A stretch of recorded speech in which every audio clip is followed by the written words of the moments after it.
And welcome here to Alcacer, and welcome back here to the channel, guys. I hope you're all enjoying the international break. Isn't it just kind of boring right now? But look, today we have some Barcelona news. We are going to be going through some things because on international break, everybody likes to talk. Everybody likes to talk to papers, local media, and you do get some very interesting interviews and snippets from players. So today we are going to be talking about a current Barca player, a former Barca player, a Barca player that's out on loan, and also a potential Barcelona player. So there's lots to discuss today. Let's do this. Thank you, as always, for joining me. Let's get on with it. And we will start with the current Barcelona player, which is none other than Arturo Vidal. And now this is not something that's happened just once. You know, we haven't just heard about Vidal's frustrations just the one time. It has been reported quite a few times now over the past few weeks. Vidal feels like he's on the periphery of the squad. He's very close to getting that starting role, and he's expected it to come. But Valverde has not given it to him, and he has been one of those players who has gone away on international duty, and he has been talking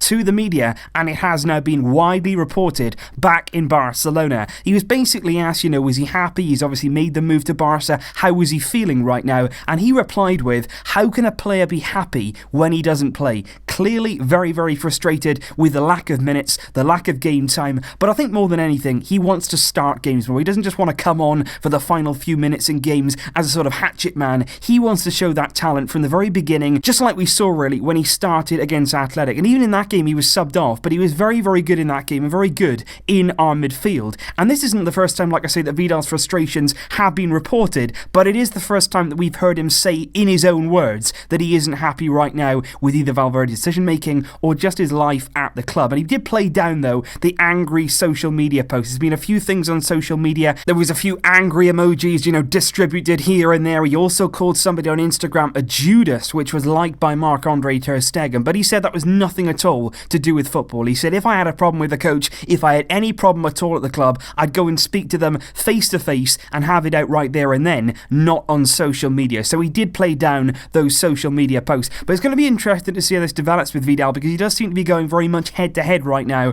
with Ernesto Valverde. He wants more minutes. Is Valverde going to give into this? Is he going to start playing him more? Or is this actually going to work against Vidal? Is Valverde going to resent him more and more and more? And are we going to see him pushed out and frozen out altogether like we have seen so far with Malcolm? So it's going to be interesting to see how this one plays out. But Vidal right now, anything but happy. A player who is happy right now, though, is the player on loan from Barcelona, and the guy that we are going to talk about is, of course, Paco Alcacer, and he is absolutely delighted right now with his current form, with the fact that he's playing football, and he is loving life at Borussia Dortmund. He was sent on loan there, of course, for the current campaign, and he has taken the Bundesliga completely by storm. I think it really suits his style of play. I think he's enjoying playing week in, week out, and having the faith of the coach, having the faith of the club. He is already not only the top goal scorer for Borussia Dortmund, but the top goal scorer for the entire Bundesliga, and that's despite even starting a game yet. And the stats surrounding Paco Alcacer in the Bundesliga right now really are nothing short of sensational, because they've tried to sort of ease him in. Favre, the coach, has sort of given him a bit of a role where he'll come on and just ease him into the team, into that forward role at Dortmund,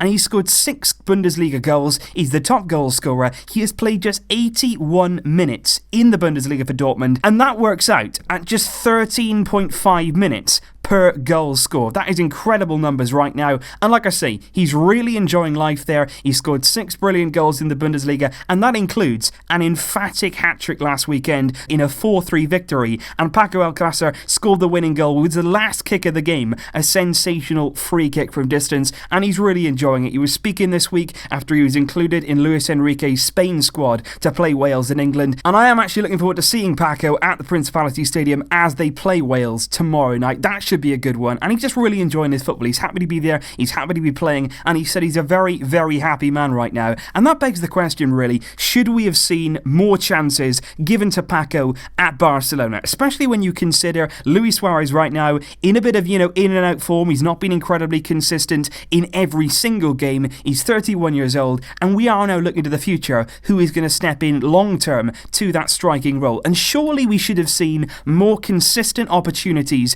given to Paco to see if he really could become our number one striker in time to come. Because I think during his time at Barcelona, I never ever saw him given a consistent run in the team. I'm talking about game in, game out, having a run in the team where he can gather some momentum, gather some flow. It never ever happened. He was thrown in and out. He'd play one game, he'd score a goal, then he'd be out for the next 2 weeks. You can never gain any momentum like that, and I just think we should have seen him more often in a more consistent period, because every time he was thrown in, he did get himself a goal, he'd get himself 2 goals. He's a very, very good finisher. And you know the worst part about all of this?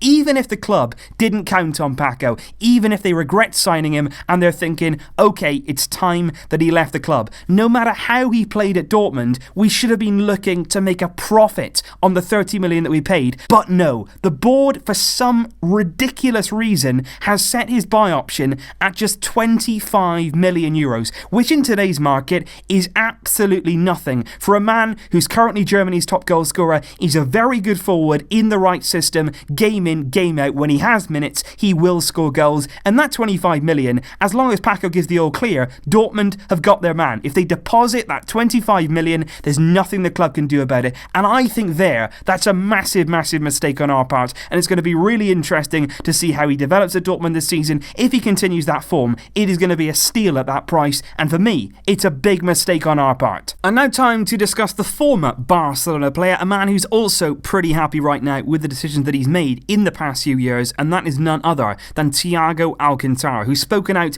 this week again, players going away, talking to the media. He's spoken about leaving Barcelona, his feelings about that, and also a potential move that we discussed in the summer about a move to Real Madrid. And firstly, he said that he was very, very sad that he had to leave Barcelona. He didn't really want to do it back in 2013, but he felt at the time like that was the only way to be happy and do what he loved doing, which was playing football, getting minutes on the field. And he said that's basically what he went to Bayern to achieve, and he's done that. He is playing more football. He did start playing straight away, and that's what he wanted to see. He did say that he was very, very grateful for his time at Barcelona. He enjoyed it. He enjoyed the people. He enjoyed growing up there and going through the system. But he just said at that very time, in 2013, he didn't feel like it was going to come at Barcelona. He felt like he had to leave to gain those minutes. And like I say, when he was talking to the media here, he was asked about that potential move to Real Madrid, which was very heavily rumoured over the summer. THIAGO was linked to Real under Lopetegui, of course, who coached him at Spain. And it was believed for a while like THIAGO could end up in the white of Real Madrid. But THIAGO said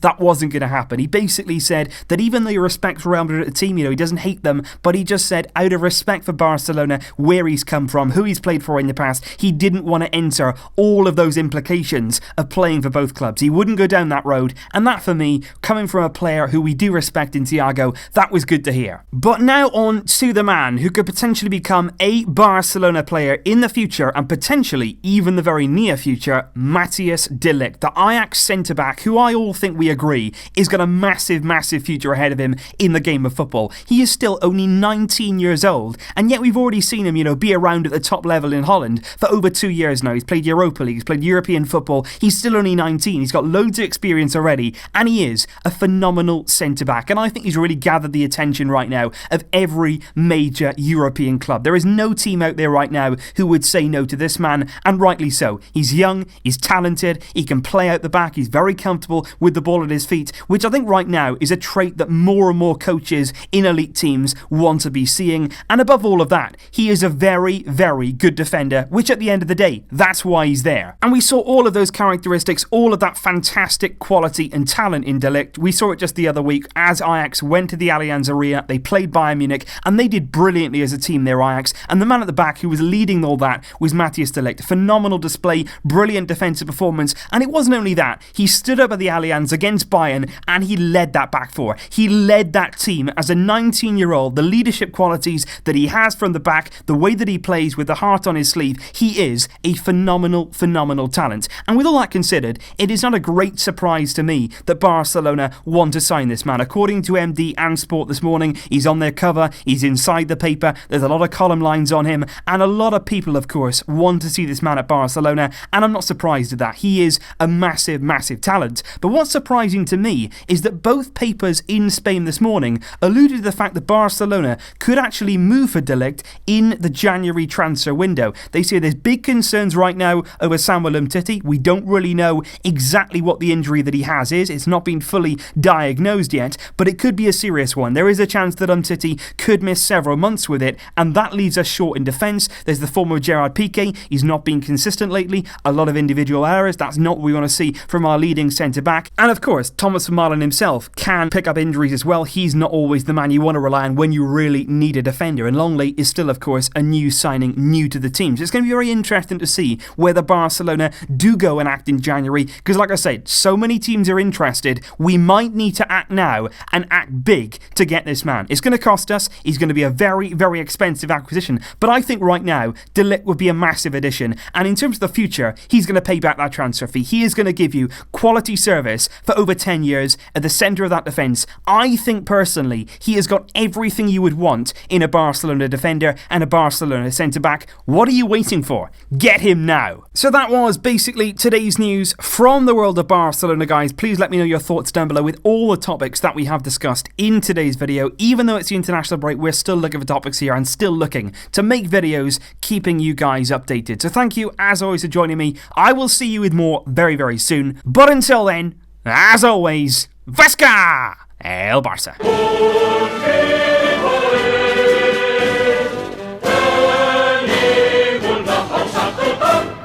Barça, Barça.